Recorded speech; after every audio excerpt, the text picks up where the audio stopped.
Hello, everyone. Welcome to episode 55 of Coast to Coast Lifestyles with Cassie, me, Elevate Realty on the Mississippi Gulf Coast, and Heather in the East Seattle area with Windermere Real Estate.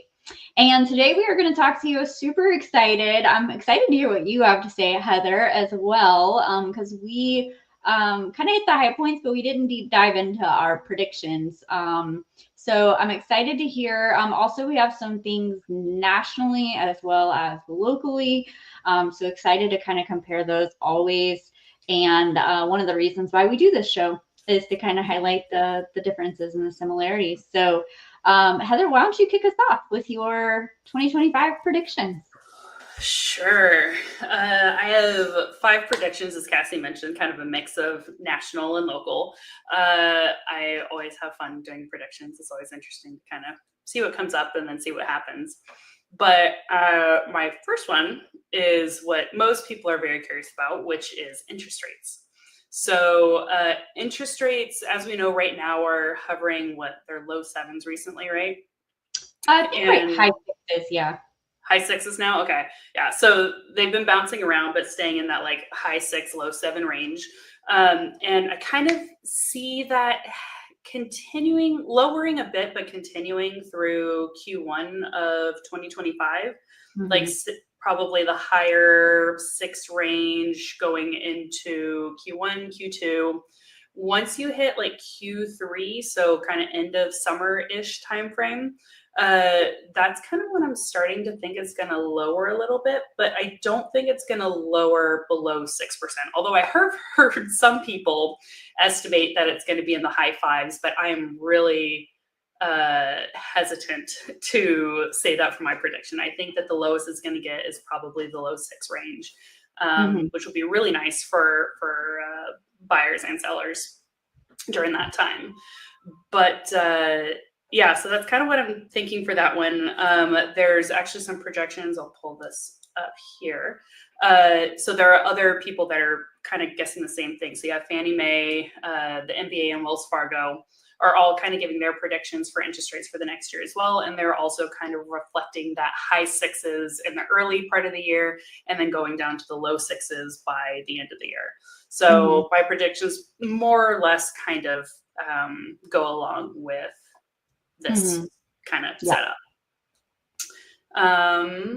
Do you want to do your first one, or do you want me to just jump back in or jump into the rest of mine? Yeah, we'll just keep on rolling, and then I'll kind of, I'm sure a lot of them, of course, are going to be similar. So I'll kind of jump in and we can fill in the blanks. Sure. Awesome. Well then, I guess the next point is with those interest rates, we're going to see a shift of both buyers and sellers in the market, right? So first off, buyers are already starting to kind of get an idea that the 6-ish range is kind of the new norm. We're not going to jump back down to the 3% range like we saw during COVID. These 6-ish, give or take, is kind of where we're going to be for a while, and buyers are finally starting to get the picture with that. So they're starting to be more active, and that's going to continue through next year as well. They're going to continue getting more active, especially people who've been holding off, hoping for those 3% to come back, are finally getting to a stage where they're like, no, I need to buy before prices get too high or whatever the case is. And they're going to start coming to the table, especially locally. We have Amazon headquarters here. And Amazon just announced last month that they're requiring their workers to come back into the office 5 days a week again. So we're already seeing some activity with places closer to the city that are going multiple offers again. And I think we're going to kind of steadily see that through the first half of the year. And then once summer hits, all the people who have been commuting for the first several months and were just waiting for their kids to get out of school or whatever the case is, all of a sudden, everybody's going to be trying to buy closer to the city because they're just tired of the commute times. So that's kind of my estimate for that. Yeah. Give me 4 months of commuting like that, and I'm going to be ready. But do you think that the suburbs are going to be hurt by this, or do you think that there's enough new activity and activity coming in, that they'll kind of be leveled out, but yet closer to the city is going to really see a spike. So honestly, I could see it going either way, partially because I've seen it go either way already with the shift that's been happening in the market. Because like where I live about 15 minutes east of downtown Redmond, which is where the headquarters of Microsoft is. And then I live about 25 minutes from downtown Bellevue, which is where the headquarters or the kind of like HQ2 of Amazon is. And then Seattle's about 30 minutes to an hour, depending on traffic, from me. And the reason I say that is because near the city, you only have so much available homes, right? And when there's a lot of competition, those prices are going to skyrocket. So all those entry level or younger families they're going to be priced out of being close to the city very quickly. Right. So they're either going to get into condos or they're going to have to look further out.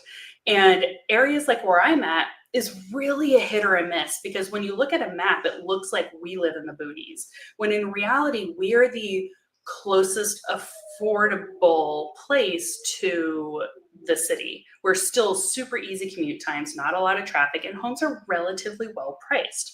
So it's honestly, it can go either way. People are either going to go, nope, I need to be next to the city and that's it. Or they're going to go, no, I need to be closer. Like I'm not going to be an hour and a half away like I am now, but I'm not going to be in the city. Right. So I know that's not truly an answer to your question, but no, I get it. It's really give or take. Yeah, for sure. It may be like the outskirts, but then, you'll have a little more inventory that might even draw some people who maybe are ready to retire and move out there. It kind of, so I think it may be kind of level out, but anyway. Yeah. I do think it'll pick up some. It's just a matter of how much it'll pick up with compared to everything else. Yeah. And this is where we talk about like national versus local, because, they're like, oh yeah. And this isn't just in your area, but across the country, of course, there's all kinds of people calling for the beginning of next year to come back into the offices. And like, I mean, for the most part, that's crickets here. I mean, it's, that should have very minimal impact to our area so far as I can tell, just because, I mean, we didn't have a big shift to a in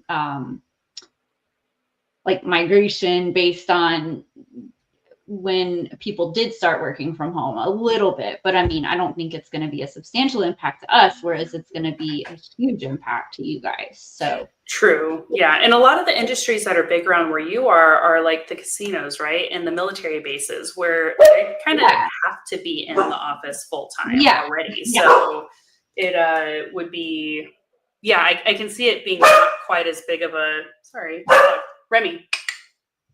Sorry, but I can see it being not as big of a deal where you're at versus where I'm at. It's all tech. It's all tech. So everybody had an easier access to working from home, and now moving back. So I'm really curious to see how that's going to look nationally, especially depending on what your industries are in your area. So. But so I guess kind of similar lines, but moving on to the other side with sellers and with inventory. So our inventory this year has been kind of hovering around just over a month of inventory, like month and a half.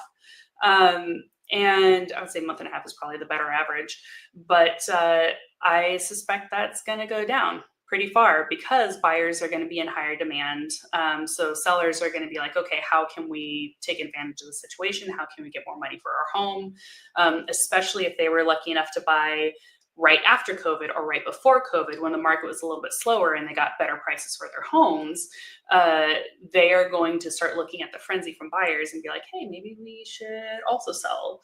And then we're starting to see a pickup in new construction and stuff like that as well. So we'll continue to see some more listings coming up on the market. I don't think it's going to be as crazy as COVID by any means, but this last year we had record low inventory. So it's going to be, we're definitely going to see a little bit of a pickup with that, more homes available. That,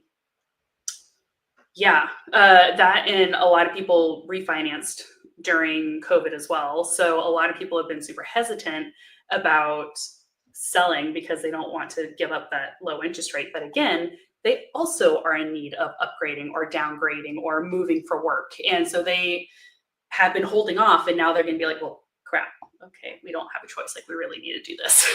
And now that this is a new norm, let's sell our home and buy something else.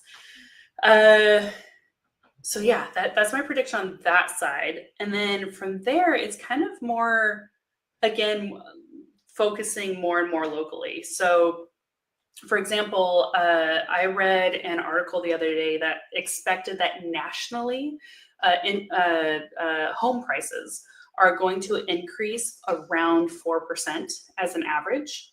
Locally, I'm guessing that's going to be at least 7 to 10%. Like, especially again with all of the upheaval that we can kind of see happening. 7 to 10% seems way more reasonable, if not even conservative. So I'm curious what that's going to look like, but it's definitely going to be a big jump. Even like with COVID, for example, we saw a jump in some areas of over 30% increase year over year. And while it's not going to be anywhere near that drastic, we are still going to see a big jump. Yeah, and that's what people realize, that there, especially in your area where your average price point is so much higher than ours, that I hope people will buy sooner, even if that means paying a little more interest rate, than wait and then end up paying a ton more. And even though interest rates are lower, their payment may be higher, because of the appreciation. So hopefully people can get that memo. Hopefully they're watching our show and they will be like, Heather, it's time. I mean, knowing you and knowing me, like, we preach this to our clients anyways. Like, I think one of my favorite local lenders estimates that for every 1% change in interest rate affects 10% of your affordability. So if interest rates jump 1%, you are going to lose 10% in affordability. While if interest rates drop 10%, more than likely you can gain about 10% in affordability because of the fact that there's not the multiple offers, and therefore like prices aren't going to be fluctuating due to competition. So it'll be it's really interesting to kind of watch those numbers move and how those end up looking. But I 100% agree. You can change your interest rates. You cannot change the value that you pay for your house. So it's if it makes financial sense for you, if it makes what's the word I'm looking for? Just basically, if it makes sense for you in your situation, buy with a higher interest rate. Don't let it scare you, because you're not going to have to face competition. You can usually get a lot more concessions and just favors in your direction and you as a buyer's direction. So and then other than that, my only other prediction is basically when we expect the market to take off. So historically, at least in our area, the market takes off in just after the Super Bowl weekend. So usually about mid-February. The last few years since COVID, it's been January 1st. And it, like, you instantly see homes go on the market the first week of January, and it just ramps up through April. We usually see our peak sometime around April-ish, March, April. And then as far as what people are paying for homes, and then from there, value kind of flatlines, but there's a lot more multiple offers because it's summer, kids are out of school, a lot more people are moving, changing jobs, whatever the case is. So yeah, I'm kind of expecting that to continue this year, and that we're going to start seeing a pickup in literally the first week of January of people going, all right, this is the new norm, new year, new me, let's go. And then they're going to sell their house or look for a new house. So that'll be very quick. Like, literally by the time our first episode of the year goes, I'll be able to go, yep, I was right. No, I was not right. Yeah, absolutely. So, we'll actually be, guys, next 2 weeks are, of course, Christmas and not Thanksgiving, New Year. So we will be back the following Wednesday with our first episode of 2025, where we're going to look back at 2024 and how our predictions measured up to how the year actually ended up turning out. So that's going to be super fun. Yeah, so I think, we talked about one thing that's really different. One thing that is the same everywhere in the United States is we just had an election. And there is always a slowdown in activity prior to an election, and then it kind of spikes back up after the election. And it doesn't really matter who wins as far as that goes, because it's just people know where they stand. There's always kind of an uncertainty when we're approaching and things like that. So I think that that combined with, there's going to be over 30 million life events next year, right? I mean, pretty much every year, but obviously as our population grows, it's more. But over 30 million people are going to have a life event, whether that is hitting retirement age, marriage, divorce, babies, job change, job relocation. In your case, work from home type, come back to the office thing. So there's going to be, literally millions. So at some point, to your point, I think what happened during COVID, there was people who weren't quite ready, but the affordability was so good that it caused people who would have bought over the next couple of few years to go ahead and buy, right? Because they're like, I was not planning to buy for a while, but now, and so, I can afford this, that, and the others. So they went ahead and bought, but then it kind of like, we almost like borrowed from the next few years buyers. So I think that, now we've kind of, that's getting a little further removed. There is people who moved out of their houses that converted them into rentals, maybe looking to sell before they're, if they're trying to get the, to not pay capital gains tax, because they lived in the house for 2 of the last 5 years, meaning they have to sell it before they get to that 3-year mark since they converted into a rental. Talk to your CPA about that. I'm just saying that is on people's minds, because I do property management as well. So I'm talking to people, from that perspective too. And so, it's like, yeah, you're locked into a low interest rate. But if you continue to have it as a rental, you'll have to pay capital gains when you sell it. So I think people are just, and then combined with the 30 million plus life events that are going to happen, it's like people at some point just have to move on with their lives and their plans. And I think that at this point, nobody is like suspecting we're going to wake up tomorrow and have 3% interest rates, Yeah. So I think that we're going to continue to stabilize. And then we have in our market, one thing that's affected us is we had a huge influx of short-term rentals. And then the market became oversaturated, and then people kind of converted them to midterms. And now people are kind of like, okay, I either need to make this long-term rental or sell it off. Appreciation wise, we did have, despite how, like, we kind of have a triple whammy here, because we have, of course, higher prices than what we had a few years ago that were kind of set by the low interest rates. And then the interest rates went up, and then we had huge spikes in insurance. So we've really had an affordability issue over the last few years. And with inflation and wages, it's like we're just now starting to get back into a more affordable, but because that went up as well, not because anything went down. So our prices have pretty much remained flat, tiny increase in most areas. And I think we're going to continue to see that into 2025. I know that the NAR economist had said his prediction was 2% appreciation. I know that you have different sources, and then your personal opinion in your market. is different than that. But I do think that's probably going to be pretty appropriate for our market as long as the interest rates stay in that, 6.3 to 6.8% that they're predicting over the course of next year. If they dip, substantially, then yeah, I think we will have a huge jump in pricing. But otherwise, I wouldn't be surprised if it ends up around that 2 to 3% appreciation. And then the other thing, the job market's supposed to be strong. So I think it's going to be a really good year. I think that we kind of like I said, back in COVID, we almost borrowed tomorrow's buyers. And then we had a shortage of buyers. And then I think we had people who would have been ready, but it was kind of the opposite. They were sitting on the fence.